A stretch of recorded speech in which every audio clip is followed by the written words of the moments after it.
toro y bozo. Buenos dias, friends. President Trump's support in the Midwest hasn't dropped, quote, 1 inch. And if Democrats nominate a moderate, the president will win re-election. That's not according to the RNC or some conservative think tank. That is from luscious liberal filmmaker and Trump hater Michael Moore. Welcome to a very special Canadalia, live from Los Angeles. We are back in action. Others have taken the night off. This show, never. As you recall, just a few weeks before the 2016 election, Moore famously predicted Trump would win when everyone else said he was going to lose. And at the time, he also called out the liberal media, the lamestream media, and Hillary Clinton for dismissing Trump's support in the Rust Belt. And fast forward to today, Moore says he sees something very similar playing out. Watch this. If the vote were today, I believe he would win the electoral states that he would need.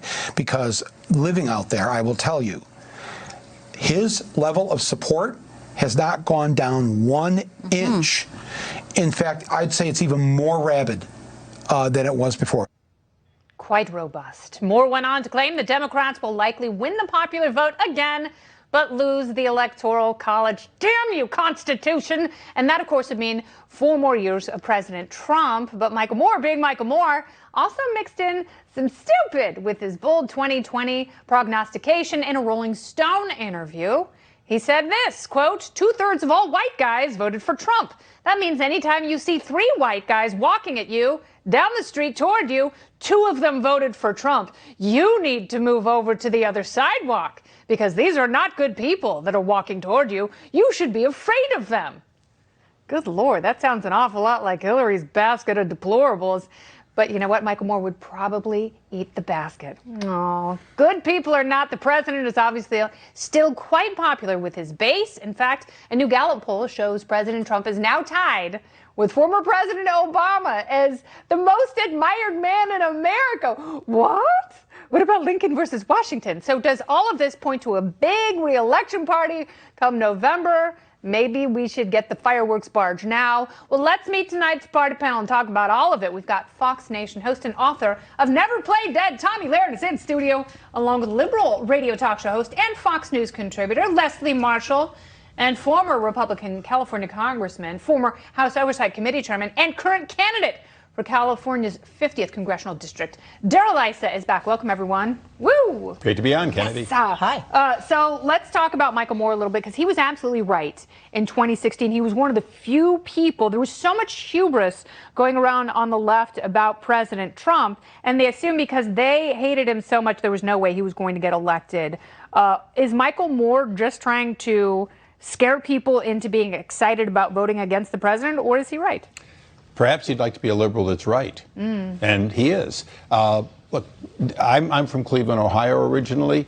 The fact is, in the Midwest, those people he's talking about, they have jobs, they have vacation homes, they're seeing industry building back. They have every reason to vote for him and vote for him in higher numbers. Yeah. Well, California is about to lose a congressional seat because it's got a net out migration of historic, residents. That's true. No, California is bleeding residents to places like Texas, but I know, and it's really being objected to in Texas now. They say they don't want any more of our politics. They really don't. It's funny. We'll see what happens. You almost got Senator Beto. So let's talk a little bit about other things that Moore said, and I think he's right here because he said Democrats cannot nominate a Republican light. And, what he's saying is some of these moderate candidates who did very well in 2018, a lot of those House races. But I think there's something to the idea that if the Democratic Party, which is really being split at the seams into progressive and moderate camps, which are naturally warring against each other, if they do nominate a more conservative moderate, it's going to be off-putting to the point where the president will be easily reelected. So what do you do about that? Well, I hope he's wrong, because I hope Democrats learned from 2016, because that's pretty much what happened. He also said don't nominate Hillary because she was awful. Well, 12% of Bernie's supporters voted for Trump just despite Hillary. A number of them stayed home, which certainly helped her. Yeah. But something she didn't do to help herself is she tried to demonize the supporters of Trump. I don't see Biden doing that. I see Biden demonizing Trump, not the supporters. I know a lot of Republicans, friends of mine in California, who don't like the president but they'd be open to voting for Joe Biden. So I don't agree with Michael Moore. I understand regarding the Democrats and their angst about having a moderate candidate, but this is a 50-state race. And if you get out of the primary, which you have to once you have the nominee, there are a lot of people out there that might vote for a Joe Biden over a Bernie Sanders. So my party's belief that, the farther left we go, the better it is and the safer it is. I'm sorry, but the data doesn't show that in exit polling from midterms and in exit polling even from 2016. Yes, but it's interesting because you look at Joe Biden and a lot of Democrats are like, yeah, he's still ahead in the polls, but they're not comfortable with him. Then every other week there's a new Democrat. For a while it was Elizabeth Warren, and then she couldn't pay for her plan, and so she's dropped in the polls. And then it was my boyfriend, Mayor Pete Buttigieg, and he couldn't hold on to the momentum. And now there was a headline and a few stories on Drudge about Bernie Sanders. That might be our guy. Michael Moore is saying you have to nominate someone like Bernie Sanders. Would Democrats do it? You have to nominate them to get people excited and to fire up the base, which is, by the way, why I think they're going through with all this impeachment witch hunt nonsense, not because I think that they're actually going to remove the president, because they need to do something to fire up their base. Joe Biden is not going to do that. So to fire up the base and get people talking, they're going to need to nominate a socialist. They're going to need to bring socialists to the ranks. But when people but I want to ask you, because I remember 2016 very well, and those Bernie supporters had been disengaged from establishment politics and party politics for a long time. That's why they love Bernie. Are they still there? And has Bernie, he had a heart attack, but he seems stronger than ever. Has he built on that momentum and that goodwill that he had in 2016? You're shaking your head no. No.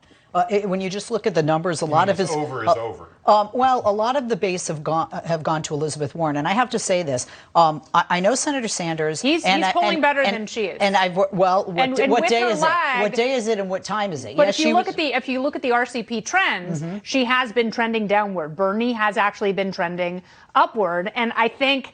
They do. You're right. They have a group of supporters that's kind of toggling back and forth between them. Like, which commie do we like better? I think very similar to Donald Trump, that Bernie Sanders has that, hardcore group that supports him. But I have to say that I saw him in 2016. I saw him a few weeks ago in Iowa when I moderated the debate for the Democrats.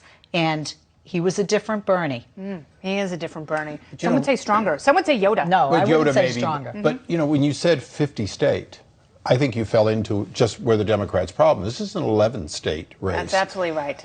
And when you say your friends in and California, that was Michael Moore's point. Hopefully, I'm one of your friends in California. But this is a Don't state. tell people. This is a state. Yeah, exactly. This is a state, particularly in my primary. But this is a state where 4 million more people are going to vote for whoever the Democrat is than the Republican, which is how you get a popular vote. Is California alone? So. California, at a minimum, doesn't matter at all presidentially. No matter how popular you are here, you have nothing to do with whether you carry Michigan. But Pennsylvania does. Pennsylvania and Joe Biden does. Will well, speaking of Joe Biden, Gafftastic Joe is reversing course after causing a bit of controversy.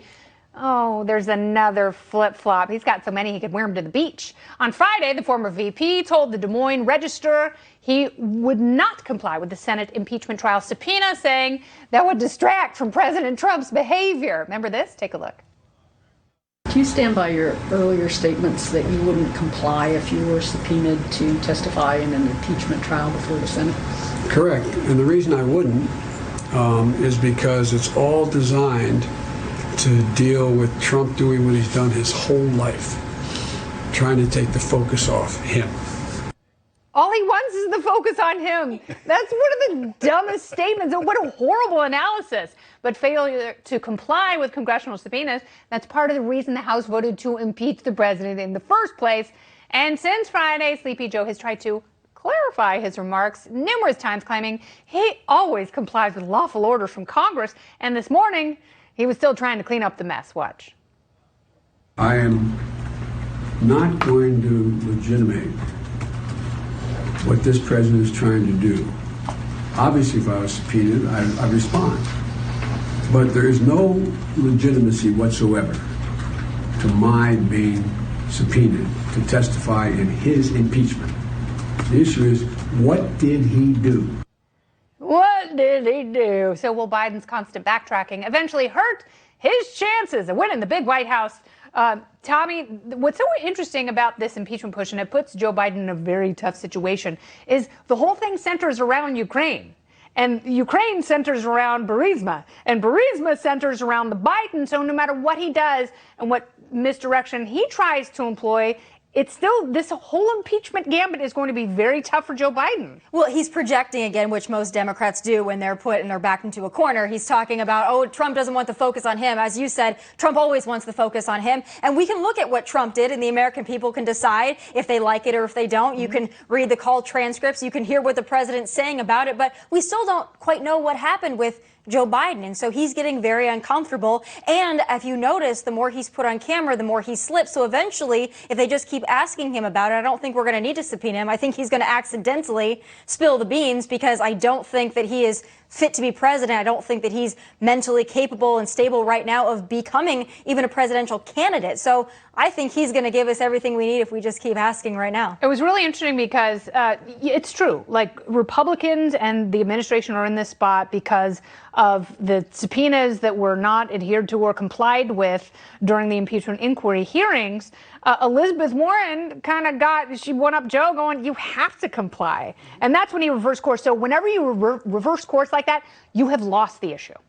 But that's not an issue voters really care about. I mean, even though it's an issue voters it isn't. It isn't, not at all. Which is why I will say this is not politically motivated by Democrats. And I know people think I'm crazy for saying that, but I'm not. I believe it's true. I think if it were politically motivated, they wouldn't be pushing it, and they wouldn't have voted for it. This is not a mutual exclusivity. You can actually have both at the same time. You can have a politically motivated impeachment that really doesn't follow any grounded political instincts, and that's what the Democrats But if you have could done. possibly lose seats, which Democrats could in the House for voting for the 2 articles of impeachment against the president, then it isn't a good motivation politically. But back to Joe Biden, I don't think that his saying it, I don't think his clarifying and correcting it is going to hurt him with Democrats or even people or independents or Republicans that might vote for him if he becomes the nominee, which we had discussed, I think he is. And in addition to that, to me, you have to comply with the subpoena, period. And to me, I think it's shameful, left or right, if anybody does not comply with the subpoena that is issued. A lot of people Congress. that sued over the subpoenas, and Joe Biden might do the same. Joe Biden just happens to be running as the successor to Barack Obama. Yes. About the administration. Well, that was an administration where they lied about documents. They were held in contempt. The court, by the way, a Barack Obama judge eventually ordered tens of thousands of documents to be delivered that made it clear that they had lied about it while they were withholding. So you're right about one thing. It isn't a big thing now. But if Joe Biden is the nominee, and now we're talking about one transcript in which the president said, let's look into corruption, and then you're talking about the corruption of the last administration and withholding, I think it's going to be a great dialogue that isn't going to go away. No, and they are going to make it a bigger deal, and I think Senate Republicans could take the challenge. And you don't have to have a circus. You don't have to have, a stream of bearded ladies in order to make your point that, this corruption has run past and before this administration, and certainly Ukraine is a magnet for that, thus showing that if you were going to impeach this president for engaging in Ukrainian corruption, you would have to retroactively impeach all of them. And as somebody who President Obama, I'm very proud, said that I had chutzpah for holding him accountable. Yes. The whole world had to learn Yiddish just because of that. But the fact is that if the debate is about use of power versus abuse of power, then he's got a problem, because the abuse of power, I call it use of power, by the last administration far exceeds anything that this administration has done. You can make that case in the president's defense. We'll see what they do a little bit later. The panel is going to return. The media does not do a great job of highlighting all the good things that happen in the world. So what else do we have to be thankful for? The party panel, first of all, they have returned. Tomi Lahren, Leslie Marshall, and former Congressman Darrell Issa. So in order to have this great society vision, this Soviet Venezuelan dystopian hellhole that Bernie Sanders is pushing, you have to convince people that where they are is awful in order for the government to save them wholesale. Is it really that bad? No, it's never been better. And remember, the other part of what they have to do is they have to tell you that the top 2% have somehow screwed you, so that even though your life is better, it isn't as much better as it would be if not for rich people. And this is where you get back to, if one party has to vilify the rich and the other party has to celebrate success, which party do you want to be in? I want to be in, well, I don't want to be in either of those parties, but I want to be an individual who has choices and rights to go out and do whatever my creative whims ask for and wherever they take me and make money just like Bernie Sanders in his 3 homes. Yeah, but you can't have it both ways. Yes, you can. You can celebrate because Yes, you can. Daryl, if you're going to celebrate success, then quit demonizing liberal states like California for homelessness. Well, there's a problem here, though. and then San quit Francisco has overlooking a tremendous tax base and quit looking and at very all low of unemployment, and people are ignoring all of you the can't blue-collar say the workers S that have word. lost their jobs You or can't- plants you can say closed. poo. Or Okay, go companies ahead. have You moved can't overseas say and poo. You can say haven't poo on come TV. back. Okay, we're gonna demonize them for poo on the street, and for the fact that there are now diseases that only the third world has. You just said that we things are now great have. and they've never been better. They are great nationally. Too but much government is exacerbating problems that shouldn't be there. I want to California, that's the thing. When you Not just when you California, explain- homelessness is up pretty much across the board. But people not like like to it is here. But when- focus on California and especially focus Los on it Angeles because because we we have the don't- Yeah, highest you know number what? of homeless. If- Because we have one of the highest populations as well. We also housing don't rates are high. understand, because liberals say this all the time. They say California is great. We have the 5th largest economy in the world. We are a donor state to other states. That is true. Then why do we have the problems we have? It's being run into the ground by Democrats, and I believe So it is why to did you make move it. here? It's to make it so bad, to save it, but it's to make it so Good bad. answer. That was actually a great answer. Well People done. need to into wake that. up because Yeah. things are getting so bad here, but I believe that they're getting bad on purpose so that we can have more government. Okay, no. So I want to know because you and I get along off the air, and people cringe about that. But what are you going to do? I'll sign up. What are we going to do to save it? Well, first of all, we need to get rid of our Democratic leaders who don't want to solve our problems. Yeah, How do we- So Republican leaders. So if Daryl's in leadership, the homelessness problem will go away. Leslie, hold on a second, because I want to ask you a question. Then we're going to get Congressman Isaac here. There is too much government in California. There are too many regulations. There's too much taxes, and there's too much fuss budgetry with big city mayors who won't actually tackle the problems of homelessness. And then they try and say it's a federal problem, and then they appeal to the president. There are so many levels that have failed these people, and they all have to do with government. And you can go back and look at the housing shortage here. That is not because there's not enough land. That's because these municipalities will not allow people to build things like affordable housing and apartment buildings. Last word on this. If you want to fix California, you start off by asking if they've got a $10 billion surplus, why is it they're not applying that to homelessness? If, in fact, we have the highest cost of housing, is that because someone in Washington mandated we have all kinds of overhead and regulations that slow down construction? Or is it because we have the highest cost of housing because we have the most abusive set of rules to try to build an equivalent house? It's abuse. You can build cheaper in half the time in Houston. Oh. That's not. No, that's absolutely true. That's nobody else's fault but But California. but they have the damn Astros, and that's not a fan.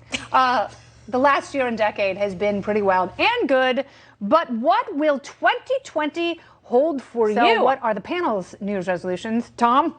Well, it was going to be something different, but now since you brought it up, Leslie, my New Year's resolution and my goal, while I still live in this state, is to open people's eyes to what's going on here and to show them that it doesn't need to be this way. That's so I'm right. going to continue to do it, even though a lot of Californians are not happy about me being here. I'm here, and I'm going to do what I can. So that's right. my resolution. Leslie? I'm fine with you being here. I appreciate that. The eating healthy, exercising more. And then one thing I'm going to get terrible emails from.